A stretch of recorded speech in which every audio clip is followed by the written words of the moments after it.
Halo semuanya, perkenalkan nama saya Putri Aulia dari Prodi D3 Kebidanan Universitas Singapura Bangsa Karawang. Nah, jadi tujuan saya di sini ingin memberikan edukasi mengenai personal hygiene pada remaja. Diharapkan teman-teman semua dapat menyimak video ini sampai dengan selesai. Nah, ada yang tahu nggak nih personal hygiene itu apa?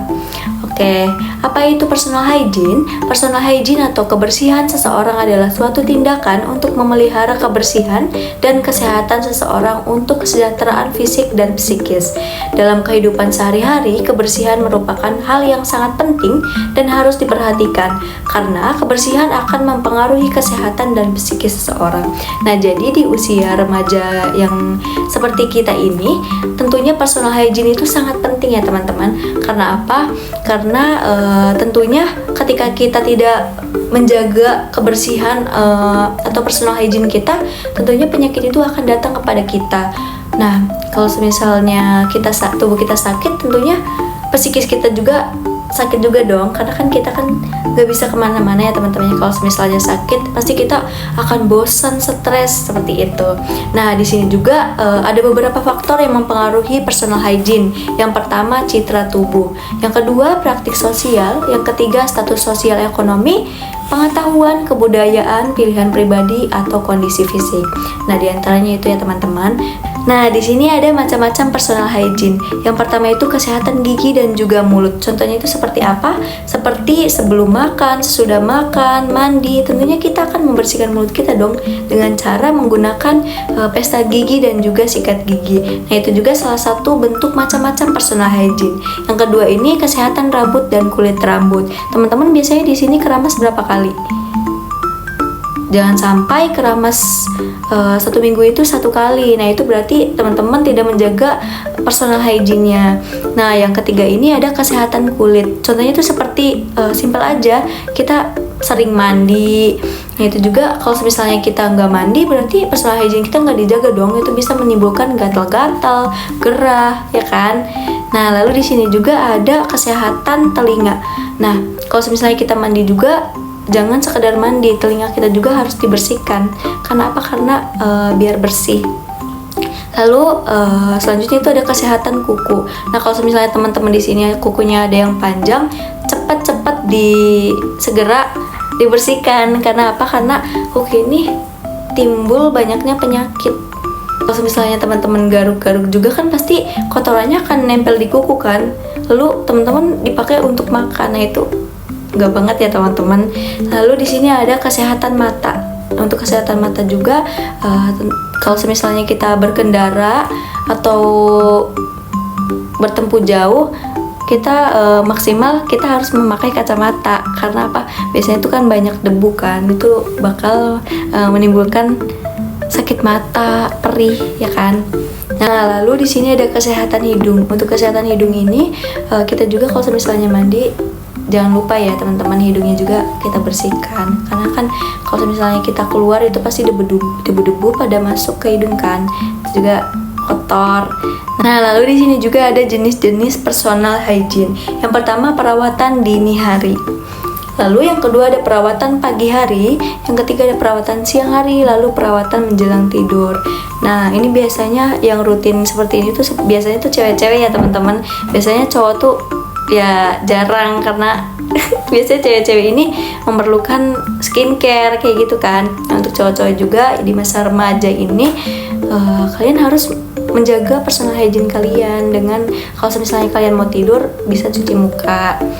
Nah, lalu di sini ada tujuan personal hygiene. Yang pertama, menghilangkan minyak yang menumpuk, lalu keringat, lalu sel-sel kulit yang mati dan bakteri. Yang kedua ada menghilangkan bau badan yang berlebihan, seperti mandi dengan menggosok badan ya. Nah, lalu di sini ada memelihara integritas permukaan kulit, lalu menstimulasi sirkulasi atau peredaran darah, lalu meningkatkan percaya diri, menciptakan keindahan, meningkatkan derajat kesehatan seseorang. Nah, di sini juga ada dampak yang sering ditimbulkan. Yang pertama itu ada dampak fisik. Banyak gangguan kesehatan yang diderita seseorang karena tidak terpeliharanya kebersihan perorangan dengan baik.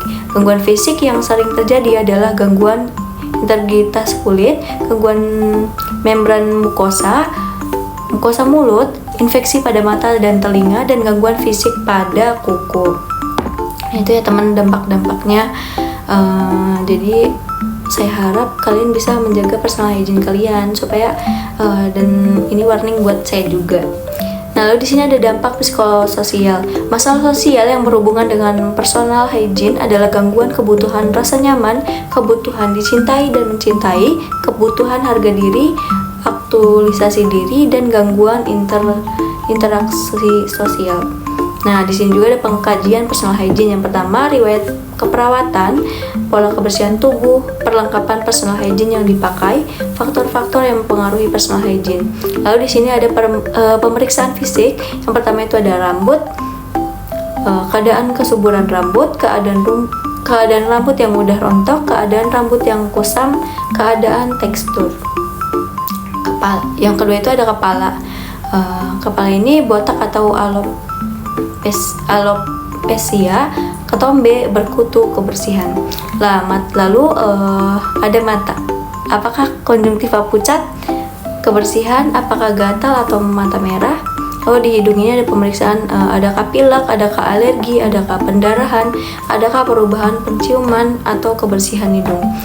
Lalu di mulut ini ada keadaan mukosa mulut, kelembapannya, adakah lesi, adakah kebersihan. Nah, lalu ada gigi. Yang pertama adakah karang gigi, adakah karies, adakah kelengkapan gigi, adakah pertumbuhan. Lalu kebersihannya. Nah, untuk telinga ini biasanya pemeriksaannya apa sih anjir? Nah, untuk telinga ini biasanya adakah kotoran, adakah lesi, bagaimana bentuk telinganya, adakah infeksi. Nah, terus lalu ada kulit. Kulit ini kebersihannya, adakah lesi, warna kulitnya, suhunya, teksturnya, pertumbuhan bulunya. Nah, lalu ada kuku tangan dan juga kaki. Yang diperiksa itu bentukannya bagaimana, warnanya bagaimana, adakah lesi atau tidak, pertumbuhannya seperti apa. Nah, lalu yang terakhir ini ada genitalia. Ini bagi perempuan ya teman-teman. Itu dengan dilihat dari kebersihannya, pertumbuhannya, rambut pubis, keadaan kulitnya, keadaan lubang uretra, keadaan skrotum atau testis pada pria untuk pria. Nah, adakah cairan yang dikeluarkan? Lalu yang terakhir ini ada tubuh secara umum. Ada kebersihan, normal, dan keadaan postur. Nah, seperti itu ya teman-teman. Nah, lalu di sini saya juga akan memberikan kesimpulan. Kesimpulannya itu ialah personal hygiene merupakan perawatan diri sendiri yang dilakukan untuk mempertahankan kesehatan baik secara fisik maupun psikologis. Personal hygiene adalah perawatan diri dengan cara melakukan beberapa fungsi seperti mandi, toileting, hygiene, tubuh umum, dan berhias. Hygiene ini adalah persoalan yang sangat pribadi dan ditentukan oleh berbagai faktor termasuk nilai-nilai dan praktik individual. Hygiene ini meliputi perawatan kulit,